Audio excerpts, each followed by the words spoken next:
Christian church for a while. Does God predetermine everything? So I was like, no way. Some of you are like, absolutely. Some, like, I'm not going to take a poll right now because I don't want us to be divided. All right, but I know some of you are like, absolutely predetermined, predestination. Some of you are like, no. So we're going to talk about that question today. Does God predetermine everything in our lives? So, right now, me preaching this was predetermined a long time ago that I was eventually going to preach this sermon, if you kind of that came. So we're going to break this down. Again, if you can go to the next slide. I'm eventually going to look like this guy in about 20 minutes, all right? Like, this is why the whiteboard is here, because that's what's going to happen when I give you the answer to this question. But here's the thing I think we need to really fully grasp. It is not a salvational question. This is not something that should divide Christians. It should be something that, hug it out, I'll see you in heaven. It's okay, and I'm telling you this, if you don't agree with me, that's okay. Not a salvational thing. Hug it out, I'll teach it to you when we all get to heaven in my seminar, all right? That'll be wonderful. I think God's already got that ready to go for me, all right? Or he's going to say, Dennis, you need to sit down and take a class, all right? One of the two. And so, again, don't let this divide us as Christians. We got bigger fish to fry than how to answer this question. But it is a thought-provoking question. It is something that as we're reading our Bibles, we think about this. I don't know if you thought about this. In my household, my wife and my children, we have a joke. Everything leads to predestination. In other words, we talk about that at our house all the time. I talk about it with my kids. I talk about it with my wife. We have questions. We discuss. And I think we all agree, if you have never met my wife, go up to her and just ask her that question and watch her melt. Because she has a very strong opinion on it. She really does. I'm more like, yeah, I've got an opinion, but she is very cool. So just ask her. I want everybody to go ask her after this. It would be awesome. And she was supposed to be in here, but she had to cover today, so I get to say whatever I want. So, does God predetermine everything? Again, not a salvational question. Hug it out. See you in heaven. I have tons of friends that are very much Calvinist or very much, yes, he's predetermined. I have friends that say no, and they explain that. So these are the two common thoughts that we get with answering this question, all right? These is pretty much when you boil down, does God predetermine everything? These are the two most common. There's offshoots of these, there's little pieces of these, but at the end of the day, these are two of some common ones. And yes, there's a third, but I'm going to save that for later. So the first one is this. God has predetermined everything that is going to happen. He has predetermined who he's going to choose to save, who he's not going to choose to save. He has kind of wound up the clock of time and said, I know everything, and this is what's going to happen. And he's put the clock down, and he said, go. And he knows when to intervene, when not to intervene, but he's already predetermined when he's going to do that. That is what we would call, for the most part, Calvinism, predestination, that God is just knowing and is just going to do that. The second one is this.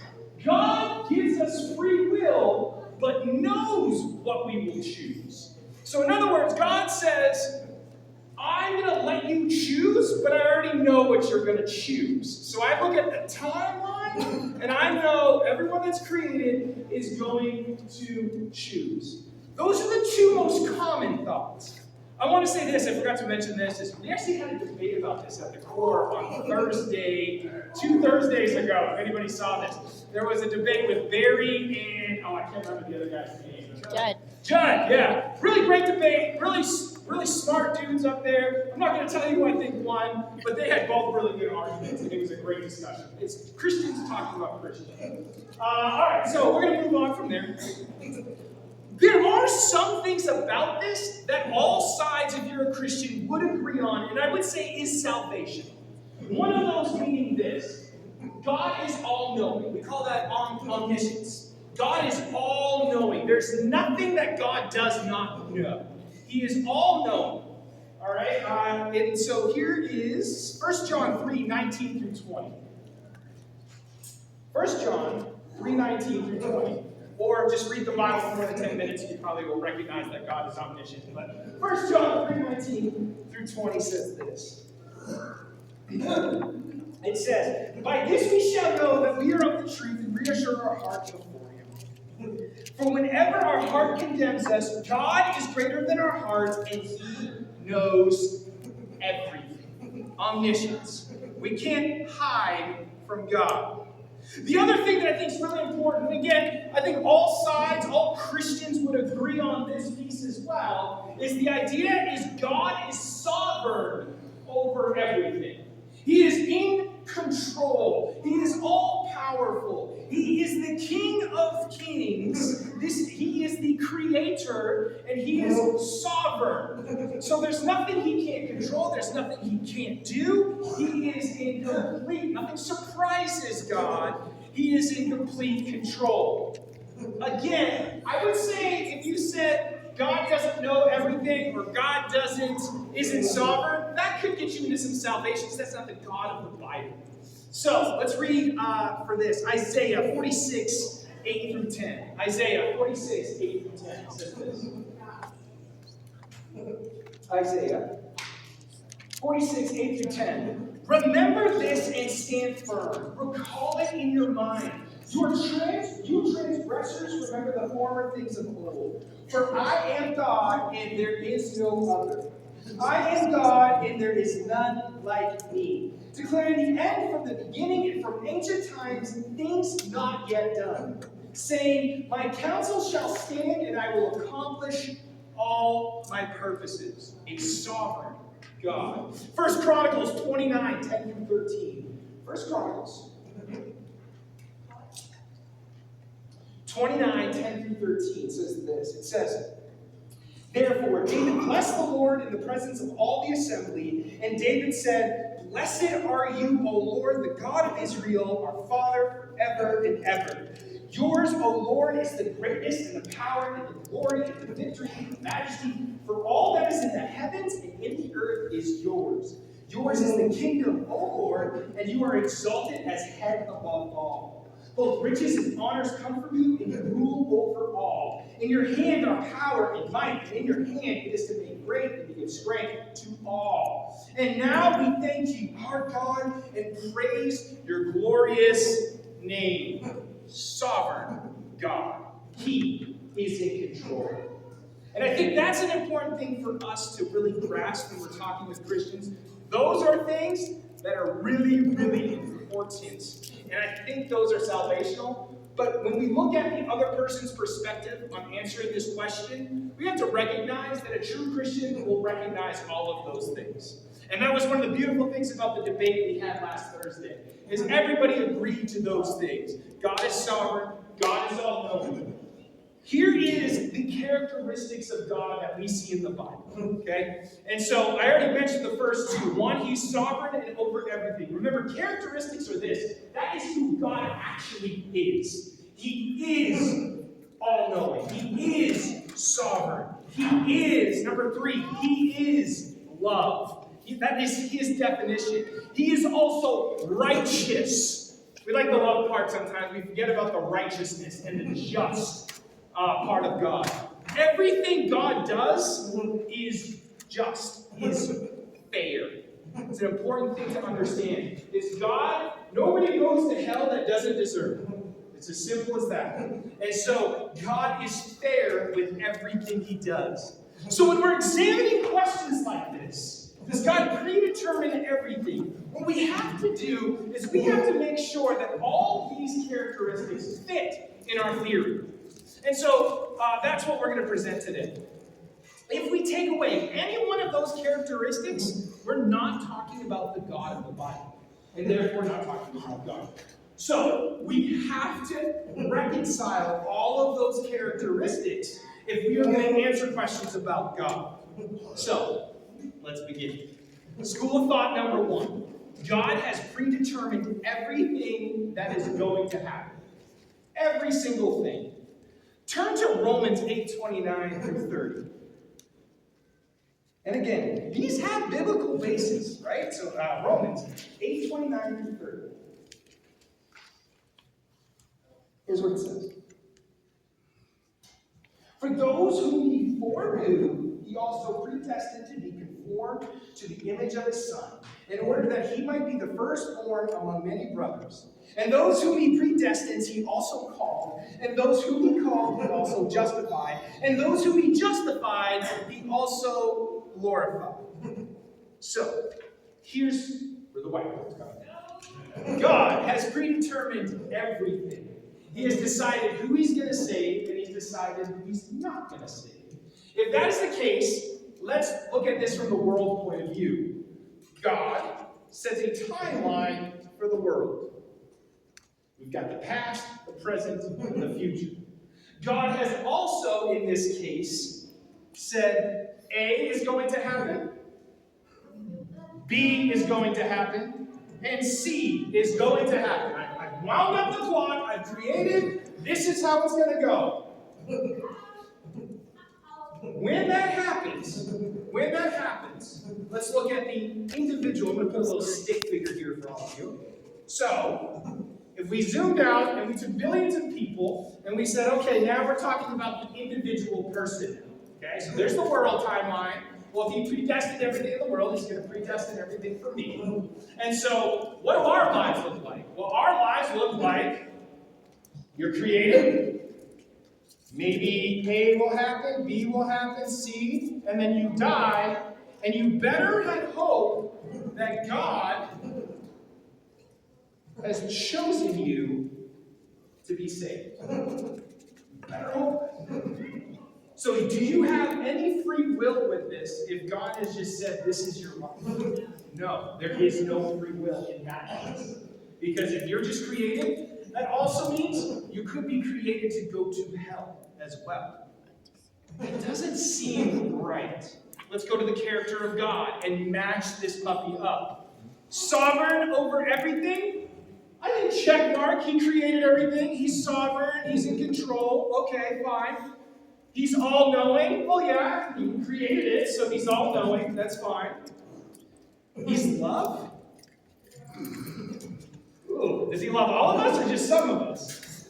I'm never going to put an X next to these with these theories. I'm just going to put a question mark. And I would say question mark there. Could you make a case? Maybe. But that doesn't seem like a very loving God, where he just picks and chooses who gets to go to heaven and who gets to go to hell. I don't really have a chance if this is the case. Is he righteous? Maybe. I mean, we deserve hell, so maybe. Is it fair? No. Question mark, not an X, sorry.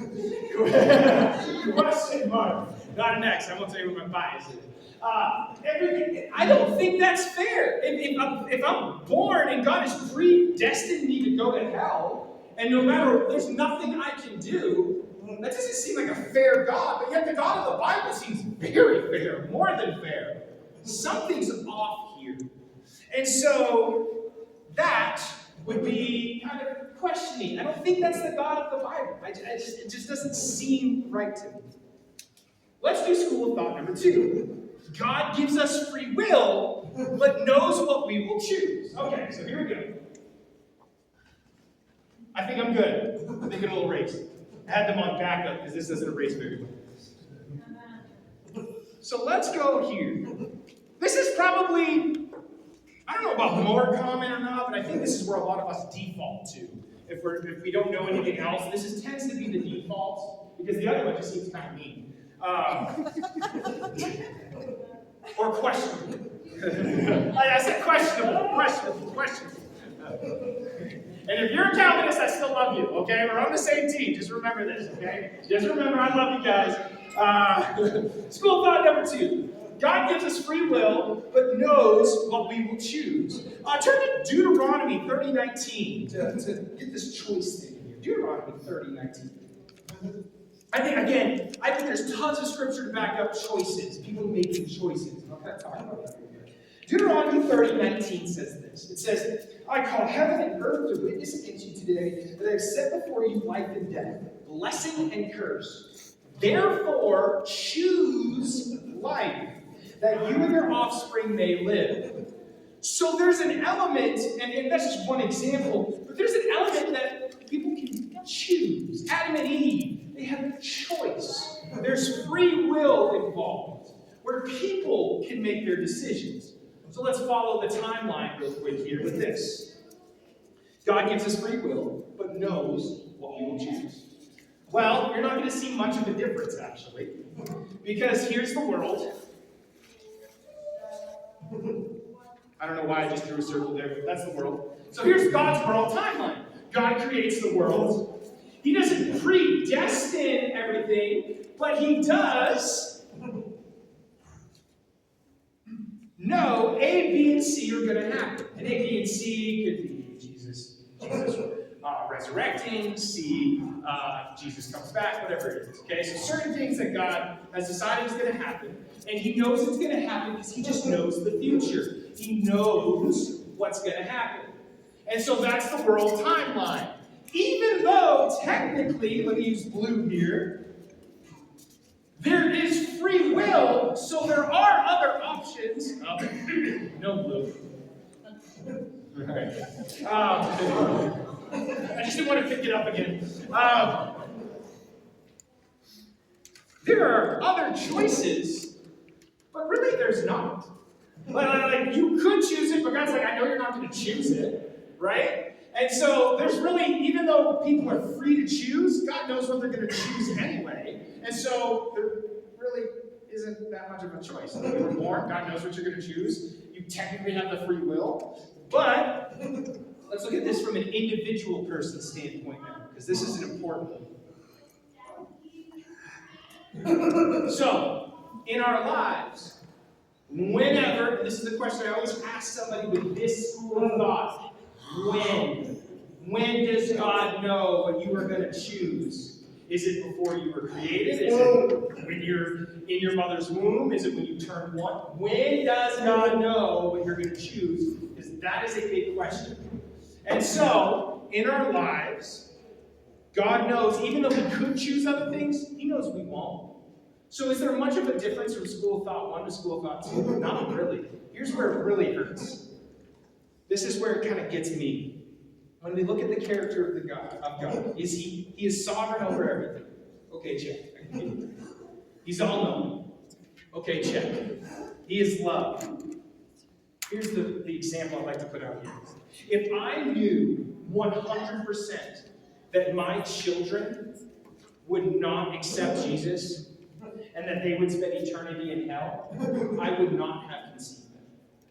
I would do everything in my power I would never bring a child into this world, ever, if I knew. Now, none of us can ever know that, right? So bring in the babies, all right? But God, if he knows, right, he's essentially creating people knowing that they're going to go to hell 100% of the time. That doesn't seem very loving. It might not be on him, but it's definitely not very loving. And so I look at that and I'm like, I wrestle with that. I'm like, essentially he has created people to go to hell if he knows that they're going to choose hell. It falls back on the person, it still kind of stinks. Righteous? Well, we deserve hell, so I'll give a check on that. Is it fair? If this person is born and God says, I know that he's choosing hell, it would be better if it was not born. It really would, because hell is not a great place. I know this is such an uplifting sermon, isn't it? It's just absolutely wonderful. But so I look at this, and I don't see much of a difference between school of thought number 1 and school of thought number 2, other than maybe the onus is on the person a little bit more than school of thought 1. But it just doesn't, there's no hope here. There's no hope, because if you are always going to choose to not believe in God, there's not much hope at all. So, let's pray. That's the end of the sermon. Good luck. So, how do we reconcile this? What do we do? And I'm going to go a little nutso here in about 2 seconds. But what do we do with this information? What happens when there's definitive biblical fact? The character of God does not change. That is biblical. So how do we reconcile this question biblically? What do we do with this? So, here's school of thought number 3. This is what some people believe. Some people, I'm not saying who, me. But this is the school of thought. God gives us free will to choose. He knows all of the possibilities that we could choose from. But here's the caveat, I'm starting to lose 90% of it.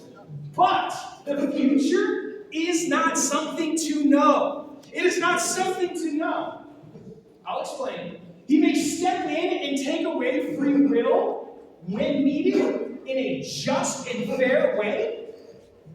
This is to fulfill his perfect purpose. So when God sends prophets to prophesy, remember, God is still in control. He is sovereign. There's times when he can and will take away our free will, but he will never do it unfairly because our God is a fair God. And so what's this whole like timeline thing? So let me ask this question. I know that's the part that gets everybody. What do you mean the future's not something to know? Stay with me. Can God create a three-sided square? You want to say no, but you don't want to say God can't do something, right? You want to be like, well, no, because that doesn't exist. A three-sided square isn't something real. It's not true. A three-sided square would be called a triangle, not a square. So no, and it's okay saying this, God can't create a three-sided square because a three-sided square would be called a triangle. The three-sided square does not exist. It's not something to create. It doesn't exist. That is the kind of the same concept. I'm going to draw it out here for you. So God giving us free will to choose, knowing all the possibilities, here's something to consider. And I'll be honest, when I learned this, I actually learned it from Barry. So if you don't like any of this, blame Barry. All right, it's on him. But I thought he did the absolute best explanation. That's actually the whiteboard. I totally pretty much copied the sermon from him. But let's look at it this way. Timeline of the world. In this school of thought for the world, this is not how the timeline is. This is our timeline.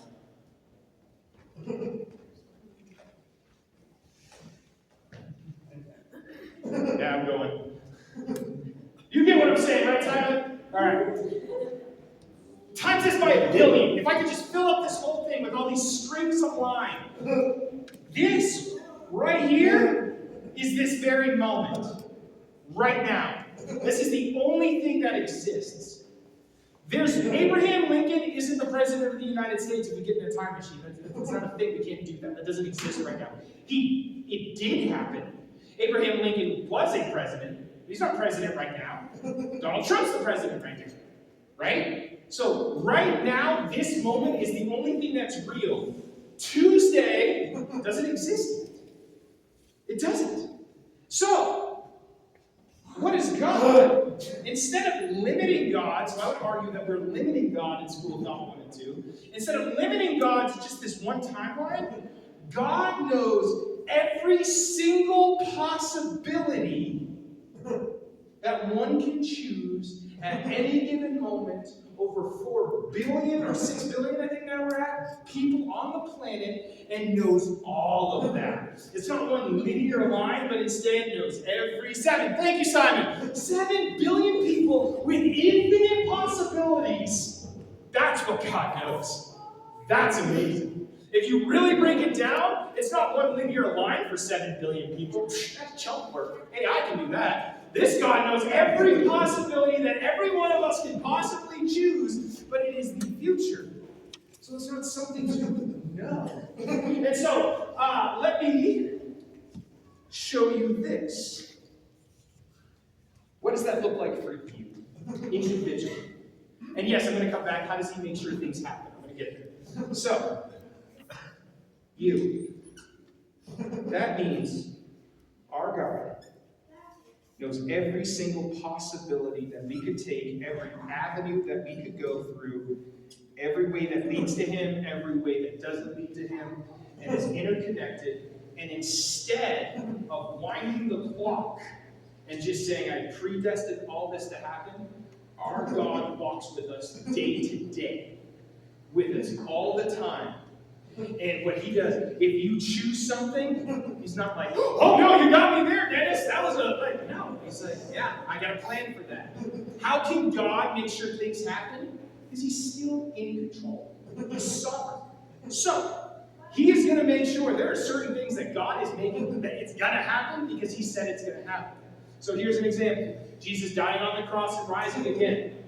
It's going to happen. It is going to happen. And so he's going to walk in relationship all through the Old Testament, see how the Jews react. He's going to walk in relationship. And what he's going to do is this, is he's going to make sure that his son comes and then he dies on the cross. And he's going to use it in a way that we still have free will. And when he looks, he's going to make sure it's fair. And when he looks and sees, man, at this juncture, I know there's no more possibilities for you ever coming to me. I'm going to use you. I'm going to use you. Because why? You'll never make the choice to follow me.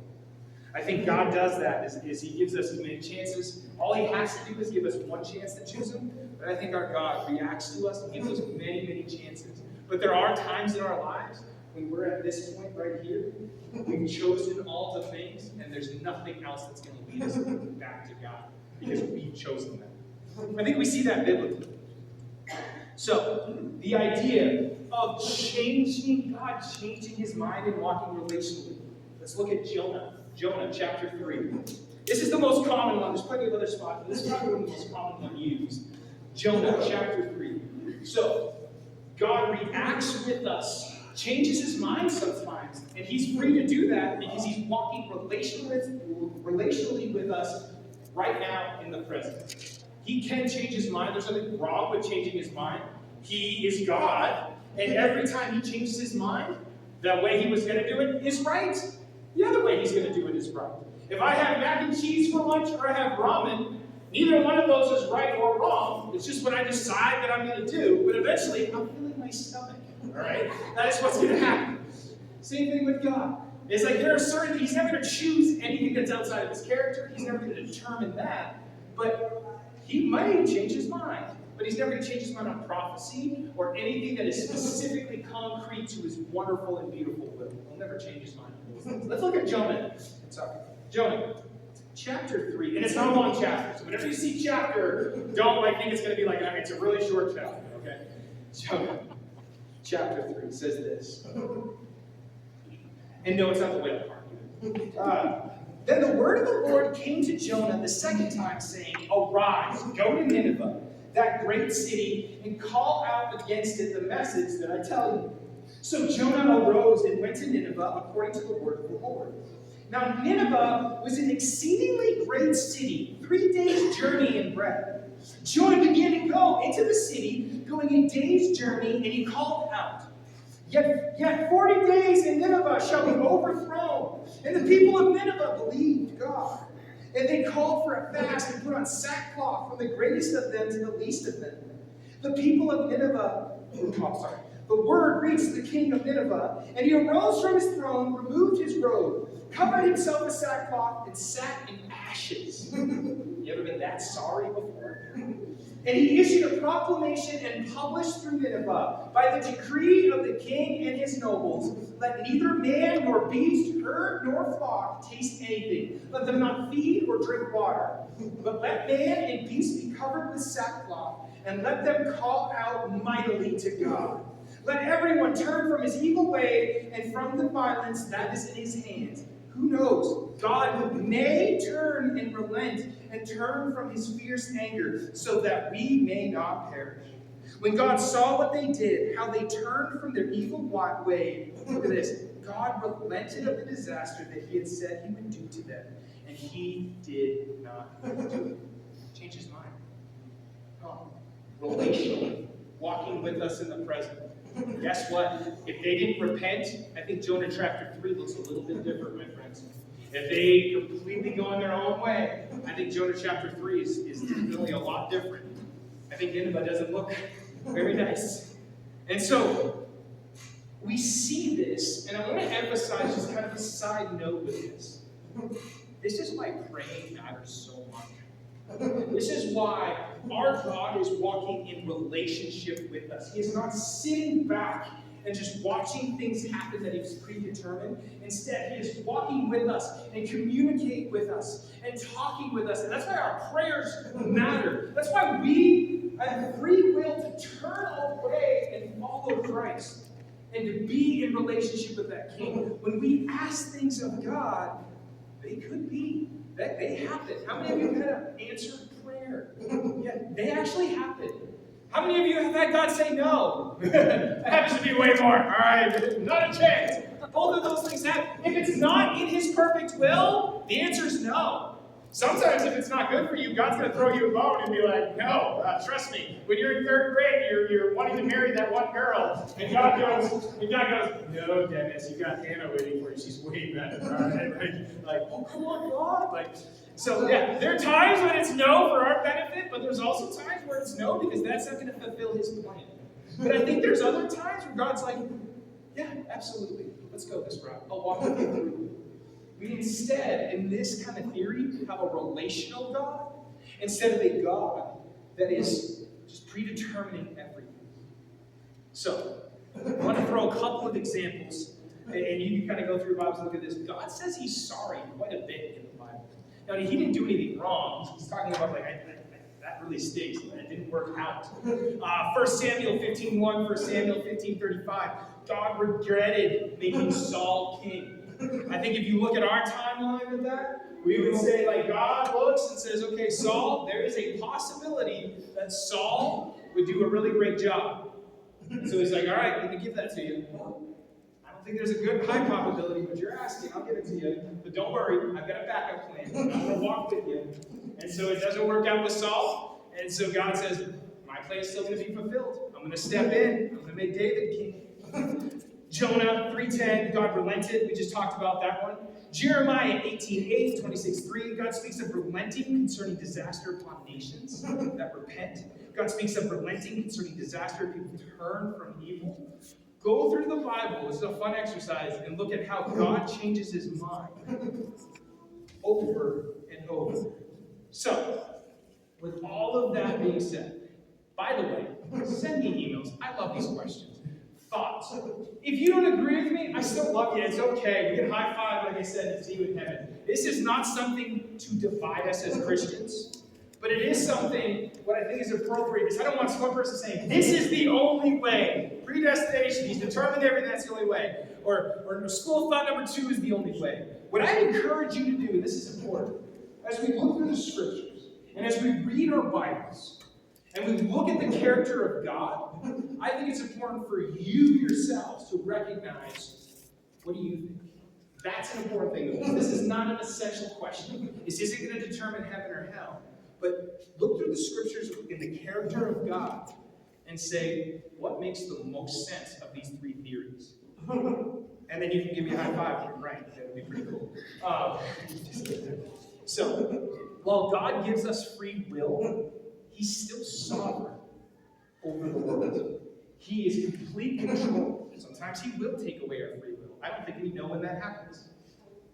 But He's always going to ensure that His plans are fulfilled. Because He has a wonderful plan for this world. He also has a wonderful plan for you. And so, I want to read Exodus 7:2-5. You ready for this, Sterling? High five, buddy. Yeah. Exodus 7:2-5. Here's what it says. So this is an example we use a lot of time where God forces someone. So, you shall speak all that I command you, and your brother Aaron shall tell Pharaoh to let the people of Israel go out of this land. But I will harden Pharaoh's heart, and though I multiply my signs and wonders in the land of Egypt, Pharaoh will not listen to you. Then I will lay my hand on Egypt and bring my hosts, my people, the children of Israel, out of the land of Egypt by great acts of judgment. The Egyptians shall know that I am the Lord when I stretch out my hand against Egypt and bring them out the people of Israel from among them. That doesn't sound very nice of God. He's forcing Pharaoh to do bad things. Predestined would say, well, that's what he's predestined to do. If it was his free will, but he knew he was going to choose, God had created him to do that. If you look at our school of thought here, what God did is God looked at Pharaoh and He says, oh, Pharaoh, you're like right here. You're never going to choose. You're never letting, no matter whatever option you have, you are never going to let the people go. That's never going to happen. And so, if that's not going to happen, if you've freely chosen all the way to this point, my turn now. I'm using you for my glory. I'm going to use you, Pharaoh, because there's no way, I see no path where you're ever going to turn to me, so I'm going to use you. Interesting, when you read into that, Pharaoh actually winds up hardening his own heart. It's kind of cool. So, that's what we get. One, God's plan is always going to be victorious. He is going to make sure Jesus Christ is coming back again. That is going to happen. If we're living in Old Testament times, the Messiah is going to come. That is going to happen. There are certain things that God has said, yes, I have planned for those things to happen, and I will make that happen, but I'll do it in a way that is just. I will do it in a way to allow people to freely choose, but I am still in complete control. Anybody's brain hurt? My goal is to never talk about this again for the next, because I've been talking. It's been brought up at the debate. So Barry's been chatting about it. We go home and we talk with my kids. My kids are so sick of it. It is definitely. But here's what I really want to point out. Regardless of what you believe, God wants true relationship with us. I think this is the best explanation. But He's going to ensure that certain things get accomplished. This is the question that all of us need to answer. Whether we were predestined to answer it or not, will you choose to be part of God's wonderful and beautiful plan? That's your choice. Whether you're predestined to make it or not, whatever side of God you're on, are you going to choose to be part of this amazing plan that God has for all of us? Part of the church, to grow and to lean in on Christ and be in relationship. I would say you get to choose that, and I hope you do. Let's pray.